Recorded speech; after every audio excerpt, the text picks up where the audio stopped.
Hello friends, ಎಲ್ರಿಗೂ ನಮಸ್ಕಾರ and welcome back to one more vlog. ಇವತ್ತು ಒಂದು ಮಿನಿ ವ್ಲಾಗ್ನ ಅಪ್ಲೋಡ್ ಮಾಡ್ತಾ ಇದ್ದೀನಿ. ದೀಪಾವಳಿ ಹಬ್ಬ ಆದಮೇಲೆ ನೆಕ್ಸ್ಟ್ ಕಂಟಿನ್ಯೂಷನ್ ವ್ಲಾಗ್ ಕೂಡ ಇದು. ನಮ್ಮ ಕಡೆ 2 ದಿನ ಹಬ್ಬನ ಸೆಲೆಬ್ರೇಟ್ ಮಾಡ್ತೀವಿ. ಹಾಗಾಗಿ ಸೆಕೆಂಡ್ ಡೇ ಮುಗಿಸ್ಕೊಂಡು ಅತ್ತೆ ಮನೆಗೆ ಹೊರಡ್ತಾ ಇದ್ವಿ. ಒಂದು ಫ್ಯಾಮಿಲಿ ಫಂಕ್ಷನ್ ಇತ್ತು. ಹಾಗಾಗಿ ಅಪ್ಪ ಬರೋಕ್ಕಾಗಲ್ಲ ಅಂತ ಹೇಳಿದ್ರು. ಅಮ್ಮನ ಕರ್ಕೊಂಡು ಹೋಗೋಣ ಅಂತ ಹೇಳಿ ಒಟ್ಟಿಗೆ ಹಬ್ಬ ಮುಗಿಸ್ಕೊಂಡು ಈವ್ನಿಂಗು ಹಸ್ಬೆಂಡ್ ಮನೆಗೆ ಹೋಗ್ತಾ ಇದ್ದೀವಿ. ಅಮ್ಮ ಒಬ್ಬರೇ ಬರೋಕ್ಕಾಗಲ್ಲ, ಫಂಕ್ಷನ್ಸ್ ಎಲ್ಲ ಯೂಶ್ವಲಾಗಿ ಅವರು ಒಬ್ಬರೇ ಅಟೆಂಡ್ ಮಾಡಲ್ಲ. ಹಾಗಾಗಿ ಬರಲೇಬೇಕಲ್ವಾ, ಸೊ ನಾವೇ ಕರ್ಕೊಂಡು ಹೋಗೋಣ ಒಟ್ಟಿಗೆ ಅಂತ ಹೇಳಿ. ನನ್ನ ಮಗಳಿಗೆ ಸ್ವಲ್ಪ ತಾತನ ಮನೆ ಅಂತಂದರೆ ಅಟ್ಯಾಚ್ಮೆಂಟು. ಅದರಲ್ಲೂ ತಾತ ಅಂತಂದರೆ ಸಿಕ್ಕಾಬಟ್ಟೆ ಇಷ್ಟ. ಅವರು ಇತ್ತು ಅಂತಂದರೆ ಯಾರೂ ಬೇಡ ಅವಳಿಗೆ. ಸೊ ಬರಲ್ಲ ಅಂತ ಸ್ವಲ್ಪ ಹಠ ಮಾಡ್ತಾಯಿದ್ಲು. ಅಮ್ಮ ಬರ್ತಾ ಇರೋದು ಅವಳಿಗೆ ಗೊತ್ತಿರಲಿಲ್ಲ. ಹಾಗಾಗಿ ನೋಡಿದ್ಮೇಲೆ ಸ್ವಲ್ಪ ಖುಷಿಯಾಗಿ ಬಂದಳು. ಸೊ ಇದ್ರ ಜೊತೆಗೆ ಹೊರಟಿದ್ದು ತುಂಬಾ ಲೇಟ್ ಆಗಿಬಿಟ್ಟಿತ್ತು. ಆಲ್ಮೋಸ್ಟ್ 6 o'clock ಆಗಿಬಿಟ್ಟಿತ್ತು. ಈಗ ಸ್ವಲ್ಪ 6 o'clock ಆದ ತಕ್ಷಣ ಬೇಗ ಕತ್ಲೆ ಆಗೋಕ್ಕೆ ಸ್ಟಾರ್ಟ್ ಆಗಿಬಿಡುತ್ತೆ. ಸೊ ನಾಳೆ ಒಂದು ಬ್ಯಾಂಗ್ಳೂರಲ್ಲಿ ಫಂಕ್ಷನ್ ಇರೋದ್ರಿಂದ ಸ್ವಲ್ಪ ಹೇರ್ ಚೆಕ್ ಮಾಡಿಸ್ಕೊಂಬಿಡೋಣ. ಬೆಳಿಗ್ಗೆ ಅರ್ಲಿ ಮಾರ್ನಿಂಗ್ಗೆ ಹೊರಡಬೇಕಿತ್ತು. ಹಾಗಾಗಿ ಹೇರ್ ಚೆಕ್ ಮಾಡಿಸ್ಕೊಳ್ಳೋಣ ಅಂತಿಲ್ಲ ಅಂದವೇ ಒಂದು ಶಾಪ್ ಓಪನ್ ಇತ್ತು ಅಂತ ಹೇಳಿ ಹಸ್ಬೆಂಡ್ ಏರ್ ಚೆಕ್ ಮಾಡಿಸ್ತಾ ಇದ್ದಾರೆ. ಸೊ ಇದನ್ನು ಮುಗಿಸ್ಕೊಂಡು ಚಾಮರಾಜನಗರಕ್ಕೆ ಹೊರಡಬೇಕು. ಸೊ ಚಾಮರಾಜನಗರದಲ್ಲಿ ಗೊತ್ತೇ ಇದೆ, ಒಂದೇ ವಾಟರ್ ಶೋರೂಮ್ ಇರೋದು. ಅಮ್ಮಂಗೆ ಸ್ಲಿಪ್ಪರ್ ಬೇಕಿತ್ತಂತೆ. ಹಾಗಾಗಿ ನಂಜನಗೂಡಲ್ಲಿ ತೊಗೊಳಕ್ಕಾಗಲಿಲ್ಲ. ನಾವು ನಂಜನಗೂಡಿಗೆ ಹೋಗಲಿಲ್ಲ, ಇಲ್ಲೇ ಡೈರೆಕ್ಟಾಗಿ ಬಂದಿರೋದ್ರಿಂದ ಇಲ್ಲೇ ನಗರದಲ್ಲೇ ನೋಡೋಣ ಅಂತ ಹೇಳಿ ಬಂದಿದ್ದೀವಿ. ಆಲ್ಮೋಸ್ಟ್ ಒಂದೇ ಅಂತ ಅನಿಸುತ್ತೆ ಇಲ್ಲಿ ಅಂಗಡಿ.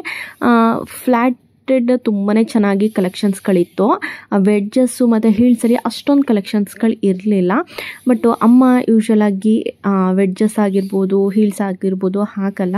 ಸೊ ಫ್ಲ್ಯಾಟ್ ಕಲೆಕ್ಷನ್ಸ್ಗಳು ಚೆನ್ನಾಗಿರೋದ್ರಿಂದ ತೊಗೊಳ್ಳೋಣ ಅಂತ ಹೇಳಿ ಸೆಲೆಕ್ಟ್ ಮಾಡ್ತಾಯಿದ್ದಾರೆ. ಇದ್ರ ಜೊತೆಗೆ ಒಂದು ಪೇರ್ ತೊಗೊಂತು ಅಂತಂದರೆ ಯಾವುದೂ ಆಫರ್ ಇರಲಿಲ್ಲ. ನಾವು ಹೋದಾಗ 2 ಪೇರ್ಸ್ ತೊಗೊಂತು ಅಂತಂದರೆ ಅಪ್ ಟು 15% ಆಫರ್ ಇತ್ತು ಅಂತ ಹೇಳಿದ್ರು. ಹಾಗಾಗಿ ನಾನು ಕೂಡ ಒಂದು ವೆಡ್ಜಸ್ ಸ್ಯಾಂಡಲ್ ತುಂಬಾ ಇಷ್ಟ ಆಯಿತು ಅಂತ ಹೇಳಿ ನಾನೊಂದು ಅಮ್ಮ ಒಂದು ತೊಗೊಂಡ್ವಿ.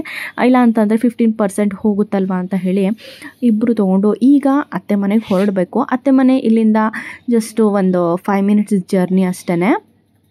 ಊರಿಂದ ಬರಬೇಕಾದ್ರೆ ಸ್ವಲ್ಪ ಪಟಾಕಿಗಳನ್ನೂ ಕೂಡ ತೊಗೊಂಡು ಬಂದಿದ್ವಿ. ಇಲ್ಲೂ ಕೂಡ ಪಟಾಕಿ ಹಚ್ಚೋಣ, ಸ್ವಲ್ಪ ಖುಷಿ ಪಡ್ತಾರೆ. ಜೊತೆಗೆ ಇನ್ನೂ ಹಬ್ಬ ಕಂಪ್ಲೀಟ್ ಆಗಿಲ್ವಲ್ವ. ಸೊ ಆಲ್ಮೋಸ್ಟ್ ಒಂದು 3-4 days ತನಕನೂ ಕೂಡ ಪಟಾಕಿ ಹಚ್ತಾರೆ. ಹಾಗಾಗಿ ಮಕ್ಕಳು ಕೂಡ ತುಂಬಾ ಖುಷಿಪಟ್ಟು ಎಂಜಾಯ್ ಮಾಡ್ತಾರೆ. ಇನ್ನು ನೆಕ್ಸ್ಟು ನಾವು ಪಟಾಕಿ ಹೊಡ್ಸೋದು ಇನ್ನೂ 1 year ಬೇಕಲ್ವ ಅಂತ ಹೇಳಿ ಊರಿಂದ ಬರಬೇಕಾದ್ರೆ ಸ್ವಲ್ಪ ಪಟಾಕಿಗಳನ್ನ ಕೂಡ ತಗೊಂಡು ಬಂದಿದ್ವಿ. ಪಟಾಕಿಗಳನ್ನ ಹಚ್ಚಿಸ್ಬೇಕಾದ್ರೆ ಅಥವಾ ಈ ಫ್ಲವರ್ ಪಾಟ್ ಆಗಿರ್ಬೋದು, ಕೃಷ್ಣ ಚಕ್ರ ಆಗಿರ್ಬೋದು, ನಾವು ಯಾವ ಪಟಾಕಿಗಳನ್ನ ಹಚ್ಚಿಸ್ಬೇಕಾದ್ರೂ ಕೂಡ ಆದಷ್ಟು ಮಕ್ಕಳನ್ನ ದೂರ ಇಟ್ಟು ಆ ಪಟಾಕಿಗಳನ್ನ ಹೊಡ್ಸೋದು ಆಗಿರ್ಬೋದು, ಹಚ್ಚೋದಾಗಿರ್ಬೋದು ಮಾಡಿದ್ರೆ ತುಂಬಾ ಒಳ್ಳೆಯದು. ಯಾಕಂದರೆ ಮಕ್ಕಳಿಗೆ ಪಟಾಕಿಗಳಲ್ಲಿ ತುಂಬಾ ಟೈಪ್ಸ್ಗಳಿದೆ. ಅದರಲ್ಲಿ ಯಾವುದು ಯಾವ ರೀತಿ ಅಂತ ಗೊತ್ತಿರೋದಿಲ್ಲ.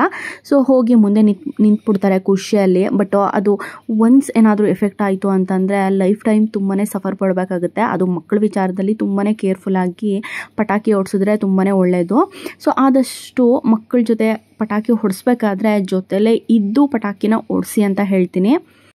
ಈಗಿನ ಜನ್ರೇಷನ್ನಲ್ಲಿ ಮಕ್ಕಳು ತುಂಬಾ ಸೆನ್ಸಿಟಿವ್ ಇರ್ತಾರೆ. ಜೊತೆಗೆ ಈ ರೀತಿ ಮಾಡಬೇಕಾದ್ರೆ ಜಸ್ಟು ಕಣ್ಣಿಗೆ ಟಚ್ ಆಯಿತು ಅಂತಂದರೂ ಕೂಡ ಎಷ್ಟೋ ಮಕ್ಕಳು ಕಣ್ಣನ್ನು ಕೂಡ ಕಳ್ಕೊಂಬಿಟ್ಟಿದ್ದಾರೆ. ಸೊ ನನ್ನ ಮಗಳು ನೋಡಿ ಒಂದು ಕೋಲ್ ಕೊಟ್ಟು ಅದಕ್ಕೆ ಹಾಕಿ ಇಡ್ಸಿದ್ರು ಕೂಡ ಮೇಲೆ ಇದು ಮಾಡ್ತಿದ್ದಾಳೆ. ಒನ್ ಟೈಮ್ ಇದ್ದಂಗೆ ಒನ್ ಟೈಮ್ ಇರೋದಿಲ್ಲ ಅಲ್ವಾ. ಸೊ ಆದಷ್ಟು ನಮ್ಮ ಕೇರಲ್ಲಿ ನಾವು ಹಬ್ಬನ ಸೆಲೆಬ್ರೇಟ್ ಮಾಡಿದ್ರೆ ಒಳ್ಳೆಯದು ಅಂತ ಹೇಳ್ತಾ ಇವತ್ತಿನ ವಿಡಿಯೋನ ನಾನು ಇಲ್ಲಿಗೆ ಎಂಡ್ ಮಾಡ್ತಾ ಇದ್ದೀನಿ. ಸಿಗೋಣ ಒಂದು ಹೊಸ ವಿಡಿಯೋದಲ್ಲಿ. ಅಲ್ಲಿ ತನಕ ಎಲ್ರಿಗೂ ನಮಸ್ಕಾರ. ಹೀಗೆ ನನ್ನ ಚಾನಲ್ನ ನೋಡ್ತಾ ಇರಿ ಆ್ಯಂಡ್ ಸಪೋರ್ಟ್ ಮಾಡ್ತಾ ಇರಿ. Thank you.